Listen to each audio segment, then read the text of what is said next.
ये मंगल प्रवचन। तो यहां परमात्मा ने बताया कि इस काल भगवान को अपनी गलती के कारण एक श्राप लगा है। 1,00,000 मानव शरीरधारी प्राणियों के सूक्ष्म शरीर से निकाल कर गंध आहार करने का। अपने आत्माओं जैसे ये शरीर है, ये तो यहीं रह जाता है। जैसे बादाम के ऊपर एक कवर होता है, वो कवर खाने का नहीं होता, उसके अंदर गिरी होती। इसी प्रकार हमारे इस स्थूल शरीर के नीचे एक सूक्ष्म शरीर है, और उस सूक्ष्म शरीर के अंदर जो भी हम इस स्थूल शरीर से खाते हैं, टेस्ट लेते हैं, आनंद लेते हैं, बकवाद करते हैं, सुल्फा शराब तम्बाकू सेवन करते हैं, उसका कुछ अंश उस सूक्ष्म शरीर में जाके समा जाता है। और उस सूक्ष्म शरीर के अंदर ये जीव मरता नहीं, और सूक्ष्म शरीर जल्दी से नष्ट नहीं होता। इस स्थूल शरीर को यहां कवर को छोड़ देते हैं, अंदर से वो गिरी ले जा करके एक तपस्या है इस काल भगवान के 21वें ब्रह्मांड में, और वो अपने आप प्रज्वलित रहती है। उसके ऊपर डाल दिए जाते हैं। उसमें ऐसा सिस्टम कर रखा है कि इसके वो जीव तड़फते हैं अपने आप, उनके बस के नहीं वहां से उठ जाएं। ऐसे पड़े पड़े जैसे खील बुनता है भड़बूजा, अपने आप चटक मटक होकर उठ गिरते हैं, पड़ते हैं, गिरते हैं, पड़ते हैं। और जिसने ज्यादा तम्बाकू सेवन कर रखा है, ज्यादा व्यसन कर रखे हैं, ज्यादा मांस खा रखा है या कोई शराब पी रखी है, उनमें ज्यादा गंध होता है, उनको ज्यादा देर तक रखता है निचोड़ने के लिए। और फिर उस 1,00,000 से निकले हुए उस गंध को ऑटोमेटिक उसके एक पात्र में चले जाते हैं, और उसके बाद उन जीवों को वहां से उड़ा दिया जाता है। अब वो आकर के फिर बीच में शीतल क्षेत्र से आकर वो नॉर्मल से होकर धर्मराज के दरबार में आकर गिरते हैं गदड़ गदड़। जैसे बादरा ज्वार निकला कर थ्रेसर में, तो अपने आप पड़ा कर पटर पटर जाके, तो वहां जा करके फिर पंक्ति लगवा देते हैं कि लाइन लगाओ, अपने कर्म अकाउंट कराओ। फिर वहां जाकर वो अकाउंट न्यारा रह गया, तेने इतने पाप किए, इतने पुण्य किए, पुण्य के लिए स्वर्ग चल, पाप के लिए नरक चल। फिर 84 लाख योनियों में ये चक्कर जो का तू। सतगुरु आए दया करी, ऐसे दीन दयाल, बंदी छोड़ वृत्तास कहा, जठर गनी प्रतिपाल। सतगुरु आए दया करी, परमात्मा स्वयं सतगुरु बनकर आए। सतगुरु मीन जो सच्चा ज्ञान दे, यथार्थ जानकारी दे भक्ति की। हम कौन हैं, हम कहां से आए हैं, हमारा यहाँ क्या उद्देश्य है जीने का, हम क्यों मर रहे हैं, क्यों खप रहे हैं। किसी की टांग कट गई, कोई कैंसर भोग रहा है, किसी के मुंह में बुरा हाल है, किसी का अधरंग मार गया, किसी का बेटा मर गया, किसी की बेटी मर गई। एक परिवार के 4-4 सदस्य खत्म हो जाते, शेष टक्कर मार रहे होते। इस लोक में तुम रह रहे हो क्योंकि आपको विकल्प का पता नहीं था। और जिन नकली संतों ने परमात्मा की वाणी चुरा के, इस राधा स्वामी पंथ, धन धन सतगुरु पंथ, ये जय गुरुदेव पंथ, ये निरंकारी पंथ, और जितने भी ये अन्य जो हिंदू धर्म के ठेकेदार हैं, न कख भी पता नहीं क्या है का, ये सारे काल के दूत है, उल्टा ज्ञान दे रहे हमारे को। इनको ज्ञान नहीं था, ये सच्चाई हमें बता नहीं सके, क्योंकि ये सब काल प्रेरित है। पुण्यात्माओं, 600 वर्ष पहले भगवान आए थे, और उस समय वो अपनी अमृतवाणी से अपना यथार्थ ज्ञान बोला उन्होंने। उनकी प्यारी आत्मा धर्मदास जी ने उसको लिपिबद्ध किया, जो सच्चिदानंद घन ब्रह्म की वाणी कहलाती है, जिसको हम कबीर वाणी कहते हैं। गीता अध्याय नंबर 4 के श्लोक नंबर 32 में यही प्रमाण है कि अब तक मैंने जितने भी आपको साधनाएं बताई है अर्जुन, चौथे अध्याय के 25 से लेकर 31 तक मंत्र में, तो वो कोई तो देवताओं की पूजा करता है, कोई स्वाध्याय करता है, कोई प्राणायाम अपान की क्रियाओं को करके ही प्रसन्न है, कोई योग अभ्यास करता है, और कोई देवताओं की पूजा तक सीमित है। सभी अपनी अपनी साधनाओं को श्रेष्ठ मानते हैं, पापनाशक जानते हैं, लेकिन उस परमेश्वर ने अपने मुख कमल से जो यज्ञों की, धार्मिक अनुष्ठानों की जानकारी दी है, विस्तार से के साथ दी है, वो तत्व ज्ञान है। चौथे अध्याय के 32वें श्लोक में, फिर चौथे अध्याय के 34वें श्लोक में कहा है कि उस तत्व ज्ञान को जो भगवान ने खुद आकर बोला है, खुद बताया वो ज्ञान स्वयं किसी तत्वदर्शी संत से जाकर समझे, उनको दंडवत प्रणाम करने से, कपट छोड़कर उनसे प्रसन्न करने से वो तत्वदर्शी संत तुझे उस तत्व ज्ञान का उपदेश करेंगे। तो उस तत्व ज्ञान के अंदर परमेश्वर ने 600 वर्ष पहले आकर ये ज्ञान दिया था। और जैसा परमात्मा की लीला में लिखा हुआ है, वो कैसी लीला करते हैं, परमात्मा को पहचानने के लिए हमने अपने उन सदग्रंथों को पुनः देखना पड़ेगा, जिनको हम आज तक शिरोधार्य मानते आए हैं। पवित्र हिंदू धर्म के अंदर हम चारों वेदों को सर्वश्रेष्ठ मानते हैं, और जो भी कोई साधु संत वेदों के मंत्र बोलकर संस्कृत में और फिर उनका अनुवाद हमें सुनाता रहा, हम उसको विद्वान पुरुष मानते रहे और ये मानते रहे कि वेदों का बड़ा ज्ञाता है और वेदों के अंदर भगवान की महिमा लिखी है, ये हम मानते ही थे। फिर कोई पुराणों का नाम लेकर के हमें सुनाता था कि पुराणों में ऐसा लिखा है, विष्णु पुराण में ऐसा है, शिव पुराण में ऐसा है, और फिर पूजा बताते थे भगवान शंकर की, भगवान विष्णु की। तो हम ये सोचा करते थे कि विद्वान पुरुष है, संस्कृत भाषा जानता है, संस्कृत बोलता है, इसलिए इसने इन सदग्रंथों को ठीक जाना है। तो आज तक हमारा ये भ्रम बना रहा और हम विनाश को प्राप्त होते रहे। 600 वर्ष पहले परमात्मा ने आके कहा था, गुण तीनों की भक्ति में ये भूल पड़ो संसार, कहे कबीर निज नाम बिना कैसे उतरो पार। तीन देव की जो करते भक्ति, उनकी कदे ना होवे मुक्ति। 600 वर्ष पहले परमात्मा ने ये यथार्थ ज्ञान दिया था, जो दास आपको आज बता रहा है। और आज आप शिक्षित हो, उस समय हमारे पूर्वज शिक्षित नहीं थे। अरे नकली संतों, ऋषियों, आचार्यों और शंकराचार्यों का दाव लगा रहा कि जनता अशिक्षित है, और इसी बात से परमात्मा के उस अनमोल ज्ञान को हमसे दूर रखा कि कबीर एक धानक है, कबीर एक जुलाहा है, और ये शिक्षा ग्रहण कर नहीं सकता, क्योंकि ब्राह्मण लोग ब्राह्मणों को ही शिक्षा दिया करते थे। संस्कृत पढ़ने का अधिकार केवल ब्राह्मण को ही होता था, अन्य कोई नहीं पढ़ सकता था।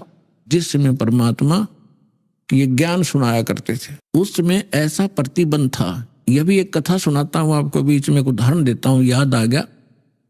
हरियाणा के अंदर खरखोदा के पास एक कड़ौली गांव है, कड़ौली। और कड़ौली गांव का एक किसान जाट का लड़का, उसके मन में एक प्रेरणा आई कि भी सदग्रंथों में, वेदों में, पुराणों में परमात्मा का बहुत ही उत्तम ज्ञान लिखा बताते हैं, और मैं संस्कृत भाषा सीखूं और इन सदग्रंथों को समझूं, निस्वार्थ भाव से जनता में वो ज्ञान बताऊं। इस उद्देश्य से उसने कोशिश की कि मैं काशी विद्यापीठ में प्रवेश पाऊं, लेकिन ब्राह्मण ना होने के कारण उसको रिजेक्ट करते रहे। उसको पता लग गया कि ब्राह्मण ही वहां जा करके प्रवेश पा सकता है, तो उसने गांव से झूठा प्रमाण पत्र बनवा लिया। नंबरदार ऐसे अशिक्षित से होते ही थे, उस पर लिखवा लिया ये ब्राह्मण है और इस गांव का है, इसके ये पिता का नाम है। उसका लगवा का अंगूठा और चला गया। अब वहां काशी विद्यापीठ के अंदर 1 नंबर पर आवा प्रत्येक क्लास में, प्रत्येक विषय में। और जब उसकी पढ़ाई पूरी हो ली और उसने अंतिम विदाई लेनी थी अपने प्रिंसिपल से, उस प्रिंसिपल ब्राह्मण के एक लड़की युवा होगी थी, उसका विवाह करना था। और वहां पढ़ने वाले जाने वालों का उद्देश्य एक ही होता था कि जो ज्यादा इंटेलिजेंट ब्राह्मण है वो ज्यादा लोगों को गुमराह कर सकता है और रोजी रोटी बढ़िया कमा सकता है। तो वो लड़का बहुत अच्छा संस्कृत जानता था, बहुत अच्छी कथा सुनाने लग गया था संस्कृत में बोल बोल के। वो कढ़ोली का जाट है।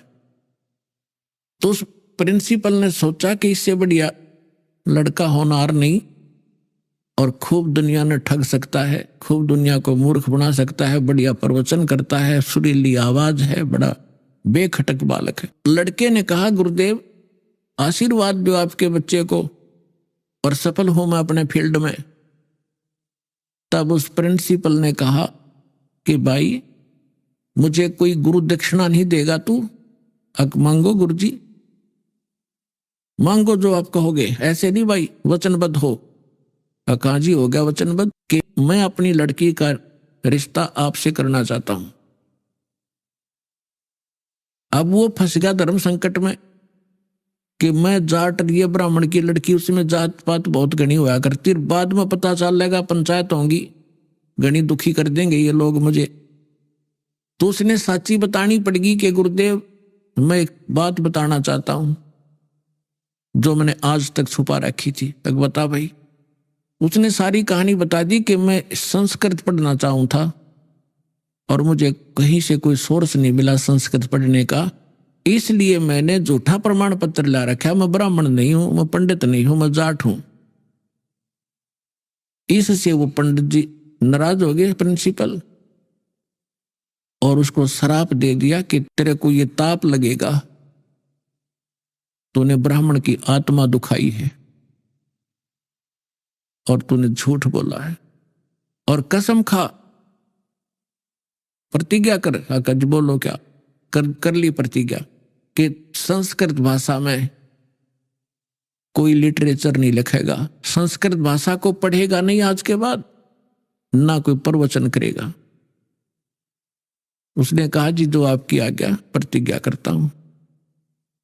उसको वहीं से बंद कर दिया कि संस्कृत भाषा बोलेगा नहीं, पढ़ेगा नहीं और संस्कृत में प्रवचन नहीं करेगा, क्योंकि उसको मालूम था कि ये अगर प्रवचन करने लगा तो अन्य की रोजी रोटी खत्म कर देगा। तो उसने क्या किया, फिर आकर के एक दादू जी हुए हैं, दादू महात्मा जी, परमेश्वर कबीर जी उनको मिले थे। तो उस दादू पंथ के में जाकर के वो दीक्षित हो गए। वो जो किसान का लड़का था उसने फिर युवा होकर के उसने भक्ति मार्ग पर ही लगना था। उसका नाम था निश्चल दास। वो निश्चल दास फिर दादू पंथ में किसी व्यक्ति यानी संत से दीक्षा लेकर के और उनसे प्राप्त ज्ञान को और कुछ जैसा उन्हें सदग्रंथों को जाना था उसको फिर सिंपल लैंग्वेज में संत भाषा में एक निश्चल दास ग्रंथ बनाया। वो इस दास ने पढ़ा था, लेकिन ये बात कुछ और है, संस्कृत के जान लेने से अध्यात्म में मास्टर नहीं बन जाता। जैसा उसको गुरु मिला उसी तरह का सत्र का ज्ञान उसने उसमें लिखा है, लेकिन वो ज्ञान नहीं है जो दादू जी को परमात्मा मिले थे, और दादू जी वाला ज्ञान उसके ग्रंथ में नहीं है। दास ने खूब पढ़ा। कहने का भाव ये है कि जो दास उदाहरण देना चाहता था कि पहले संस्कृत पढ़ने का अधिकार केवल ब्राह्मण वर्ण को था और इनका उद्देश्य केवल रोजी रोटी कमाना ही था। जैसे आजकल शिक्षा क्या है, कोई इंजीनियर बनता है, अपने बच्चे को बनाता है, उद्देश्य ये रहता है ये कोठी बनावेगा, कार लेवेगा, फलाने के लड़के ने ऐसे किया था, आज वो बड़ी ठाठ से रह रहा। कोई डॉक्टर बनता है तो उसका उद्देश्य ये होता है कि दुनिया में लूटूंगा, 2 के 20 बनाऊंगा, कोठी गाड़ूंगा और कार दूंगा, ठाठ से रहूंगा। अब ये हो गया, यह शिक्षा इसलिए चल रही है और ये भूल गए उस दिन को कि संसार छोड़कर भी जाना होगा। अब जैसे कोई अन्य भी कोई ला करता है, मैं जज लगूंगा, मैं ये करूंगा, वकील बनूंगा, इंजीनियर बनूंगा, टीचर बनूंगा, उद्देश्य केवल मन में एक ही होता है। लेकिन परमात्मा हमें याद दिलाना चाहते हैं कि जिस लोक में आप रह रहे हो इसमें आप रावण जितना धन इकट्ठा नहीं कर सकते।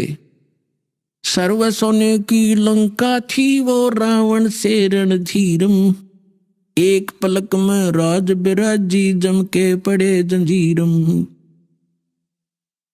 सर्व सोने की लंका थी सारी, जैसे हम ईंटों से महल बनाते हैं, ऊपर सीमेंट लगा के उसकी सफेदी करा के चमकाते हैं, कहते हैं ऐसे वो तो सोने में बना रखा था, स्वर्ण के अंदर, गोल्ड में। रति कंचन पाया नहीं रावण चलती बार, संसार छोड़कर जाने लगा तब 1 ग्राम सोना भी साथ नहीं ले गया। यही लंका के नागरिकों ने लूट ली उसकी लंका, और बाहर से गए हुए सैनिक थे रामचंद्र के, वो उठा ले पत्थर के पत्थर सोने, और वो कुत्ते वाली मौत मरा और गधे की योनि प्राप्त हुई। तो परमात्मा हमें याद दिलाना चाहते हैं, एक यहाँ डॉक्टर था हिसार के अंदर, आई डॉक्टर था आंखों का, बहुत अच्छा अस्पताल चल रहा था। तो वो अपने लड़के का एडमिशन कराने के लिए गाड़ी में बैठाकर पति पत्नी जा रहे थे। रास्ते में दुर्घटना होगी, तीनों मारे गए। और बताने वाले ऐसे पेपरों में आया था कि उसके पास इतना धन है, पता नहीं उसको भी खुद कितना धन होगा। अब शर्म मार ले उस धन ने, चाट ले उस पढ़ाई ने, डॉक्टरी ने।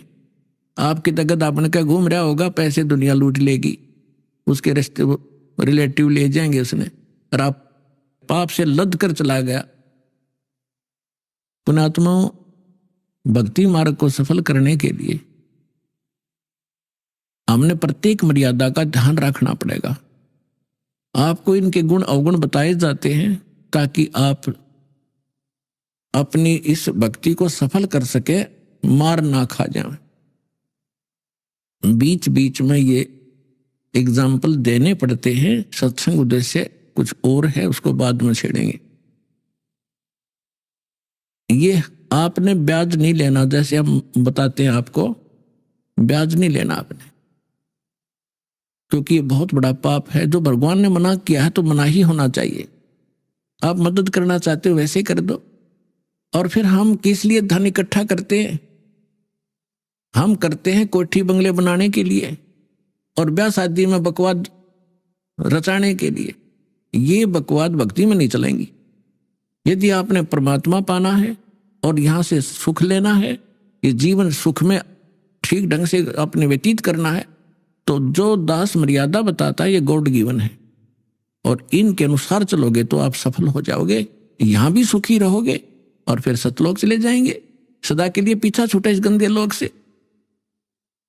रोहतक के अंदर एक मिगलानी परिवार था, है वो अब भी कुछ तो विशेष बचे होंगे, और वो क्या करता था, फाइनेंस का काम किया करता और 18% ब्याज लेता था। और उसके हमारे भक्तों ने एक कोई गाड़ी ली थी अपने लोन लेकर उससे, तो उससे आना जाना रहा, किस्त कैश देते थे। आप ब्याज ले नहीं सकते, अगर मजबूरी हो तो दे सकते हैं। तो कहने का भाव ये है कि जब हमारे भक्त कहीं जाएंगे तो ज्ञान भी सुनाएंगे। उस जो फाइनेंसर था उसका पिता वहां बैठा करता था उस बच्चे के ऑफिस में। उस पिताजी से ज्यादा संपर्क रहता था उन भक्तों का जाना आना। उनसे समझाया करते थे कि आप भक्ति करो, हमारे गुरुदेव के पास यथार्थ भक्ति है, आप ऐसे ऐसे ज्ञान सुनाते थे। तो वो व्यक्ति कहता था, उनका पिता, कि आज मेरे जैसा सुखी संसार में नहीं है, और मैं शंकर भगवान की पूजा करता हूँ, वैष्णो देवी की पूजा करता हूँ, मैंने गुरु भी बना रखा है, आप क्या मुझे शिक्षा दे रहे हो? एक लड़का तो फाइनेंसर है, महीने की लाख रुपए की कमाई है इसकी। एक बेटा मेरा जज है, उसकी पत्नी भी जज है, अब मुझे क्या शिक्षा देते हो तुम? अपने आत्मा ये बात ध्यान रखना, परमात्मा ने बताया है कि जब तक इस प्राणी के पूर्व जन्म की भक्ति और दान कमाई शुभ संस्कार चलेंगे, तब तक ये कोई भक्ति करो चाहे ना करो, कितने पाप इकट्ठा करता रहो, वो तो उसको मिलेगा ही मिलेगा। और वो गलती से ये सोच बैठता है कि मैं जो भक्ति साधना कर रहा हूं इससे मुझे ये लाभ हो रहा है। और जब वो पुण्य समाप्त हो जाएंगे, पाप का दौर शुरू होगा। फिर उसकी सारी पूजा धरी धराई रह जाएंगी वहां पर। वही पूजा करते करते उसका विनाश हो जाता है। तो वो उस भक्ति से उसको कोई लाभ नहीं था। अगर उस भक्ति से होता तो आगे भी बचाव होता। तो कुछ दिनों के बाद पेपर में एक समाचार पत्रों में खबर छपी और उस खबर को पढ़कर उस भक्त ने हमें बताया, जी ऐसे ऐसे हम एक फाइनेंसर से कुछ वो लोन लिया था, लोन तो उनका क्लियर हो चुका था। फिर उनको याद आया कि तो वही व्यक्ति है जो न्यू कहा करता कि मेरे जैसा सुखी नहीं, उसमें क्या लिखा था। फिर वो जाकर आए, वहां पर शोक व्यक्त करने भी गए। उस समय तो बात करण की भी नहीं थी ना, अच्छा नहीं लगा था। बाकी वो जाके आए, सारी कथा सुनी। क्या हुआ कि उन्होंने एक संडे के दिन एक धार्मिक अनुष्ठान करवाया अपने गुरुजी से। धार्मिक अनुष्ठान करवाया, सारे जो क्रिया थी वो करी, कोई जागरण जुगरण करवाया, जैसा भी हवन पवन किया। तो उस बची हुई सामग्री को, जैसे हवन से बची हुई राख को फूल चढ़ाते हैं, फूलों को उनको जल प्रवाह करते हैं बाद में।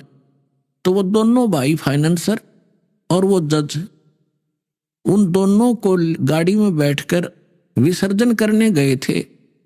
एक रोहतक से झज्जर रोड के ऊपर दिल्ली साइड में एक जवाहरलाल नेहरू कैनाल है, पक्की नहर है बहुत चौड़ी, और उसमें पानी जब चलता है फुल बहुत बह के चलती है।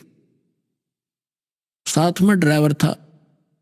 उन्होंने जो लिफाफा ले रखा था फूल फाल, वो जाकर के ऐसे पानी में डालना चाहा किनारे खड़ा होकर के। वो कुछ पटरी टेढ़ी थी उसकी ऐसी स्लोप में, वो ऐसे गिर गई। उन्होंने सोचा कि जल प्रवाह तो नहीं हुआ, पानी कुछ नीचे है, तो एक दूसरे का हाथ पकड़ लिया। जज खड़ा रहा, उसका जो फाइनेंसर भाई था वो उसको अपना हाथ पकड़ा कर उसको और नीचे को होकर ऐसे जल प्रवाह करने लगा उस पटड़ी पर पड़ी हुई स्लोप के अंदर उस सामग्री को। ऐसा पैर फिसला, वो झटके में दूसरा भी साथ ही, दोनों उस दरिया में बह गए। तीसरे दिन लाश पाई थी उनकी। तो पुण्यात्माओं, परमात्मा याद दिलाते हैं, झूठे सुख को सुख कहे ये मान रहा मन मोदे, ये सकल चबीना काल का कुछ मुख में कुछ गोदे। मन तू सुख के सागर बसरे बाई और ना ऐसा यसरे। मन तू सुख के सागर बसरे बाई और न ऐसा यसरे। अब हम आते हैं अपने प्रसंग पर कि परमात्मा 600 वर्ष पहले आकर बताया करते थे, तीन देव की जो करते भक्ति उनकी कदे ना होवे मुक्ति। गुण तीनों की भक्ति में ये भूल परो संसारे, कहें कबीर निज नाम बिना तुम कैसे उतरो पारे। अब 600 वर्ष पहले परमात्मा यही कहा करते कि इन तीनों ब्रह्मा विष्णु में इसकी जो भक्ति करते हैं उनका कभी मोक्ष नहीं हो सकता। और इसी बात का विरोध कर दिया उन नकली आचार्यों, शंकराचार्यों ने, मंडलेश्वरों ने, ब्राह्मणों ने, कि कबीर हमारे धर्म की हानि करता है, हमारे देवताओं की इंसल्ट करता है, इसको मारो, पत्थर मारो, बुरा हाल कर दिया, बदनाम कर दिया। ये क्या जाने सदग्रंथों को, ये क्या जाने गीता और पुराणों और वेदों के गूढ़ रहस्यों को, क्योंकि ये संस्कृत नहीं पढ़ा है। तो उस समय इन नकलियों का दाव लगा। लेकिन मालिक तो मालिक ही होते हैं, उनका उस समय आना हमारे लिए वरदान बना। और उन्होंने अक्षर ज्ञान नहीं था जैसा भी ये लोग मानते रहे, और उन्होंने वो ज्ञान बोल रखा जो वेदों और गीता पुराणों के अंदर, जो हमारे गुरु, धर्म गुरु आचार्य शंकराचार्य, मंडलेश्वर, जो संस्कृत भाषा के माहिर माने जाते थे, वो नहीं समझ सके हमारे सदग्रंथों को। और वो परमात्मा ने 600 वर्ष पहले बोला था कि ब्रह्मा विष्णु महेश की मृत्यु होती है, ये अविनाशी नहीं है, इनकी माता दुर्गा है, इनके पिता काल हैं, ज्योत स्वरूपी निरंजनीय सरपुरुष है।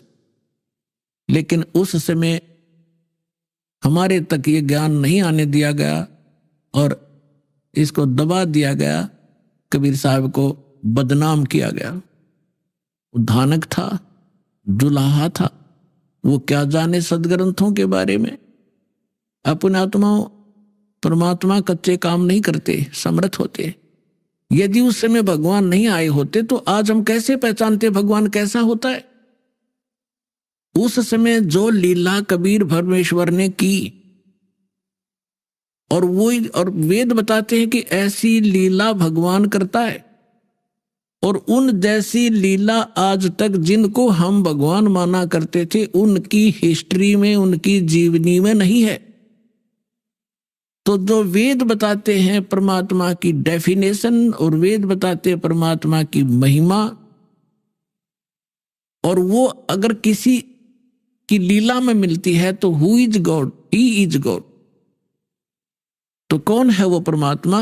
वही है वो परमात्मा जो वेदों अनुसार ज्ञान है और वेदों अनुसार उसकी महिमा है कि वो कैसे लीला करता है, कैसे आता है और कहाँ रहता है, कैसा वो फॉर्म है उसकी, साकार है या निराकार है। आज तक जितने भी पंथ हैं, धर्म हैं, और सभी परमात्मा को निराकार बताते हैं। उसका कोई आकार नहीं, वो बॉडीलेस है, उसका कोई शरीर नहीं है, वो तो सर्वव्यापक है। और हमारे सभी धर्मों के सदग्रंथ बताते हैं वो परमात्मा नर आकार है, मनुष्य सदृश है, सह शरीर है, उसका नाम कबीर है। और ऊपर अपने निज स्थान में, ऊपर के लोक में, सतलोक के अंदर वो एक बहुत बड़े गुम्बज में विराजमान है, और वहां उसके सिर पर सेरा है, मुकुट है, और ऊपर छत्र है उस परमात्मा की। ये तो हमारे सदग्रंथ बताते हैं। और जिन महापुरुषों को परमात्मा मिले वो आंखों देखा संत बताते हैं। अब जैसे हम कैसे पहचान करें कि परमात्मा कौन है? प्रथम तो हमारे जो थ्योरी है, हमारा सिद्धांत है, हमारे ग्रंथ हैं, वेद हैं, गीता है, पुराण है, कुरान और बाइबल है।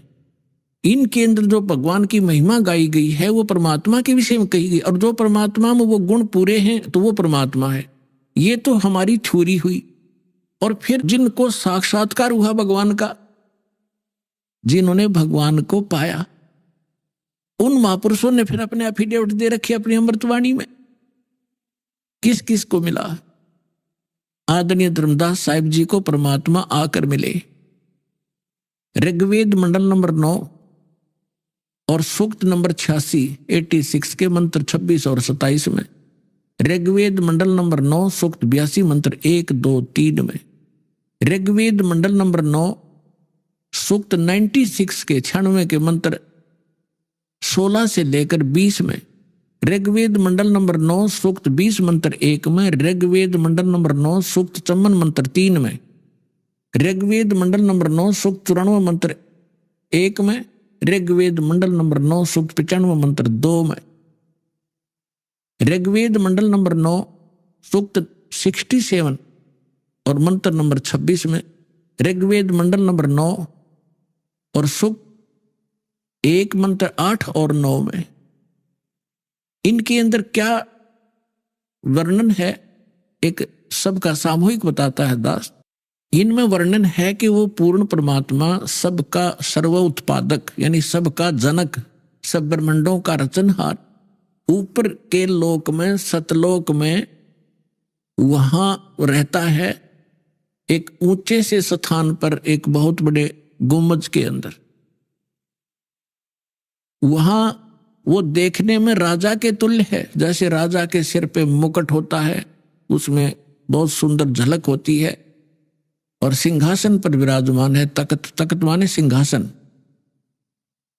और वो परमात्मा ही यहां आता है, अच्छी आत्माओं को मिलते हैं, सह शरीर आते हैं, बिजली विद्युत जैसी गति से आता है, शीघ्रगामी है वो, 1 सेकंड के अंदर यहां आ जाते हैं और अच्छी आत्माओं को मिलते हैं, उनको तत्व ज्ञान से परिचित कराते हैं।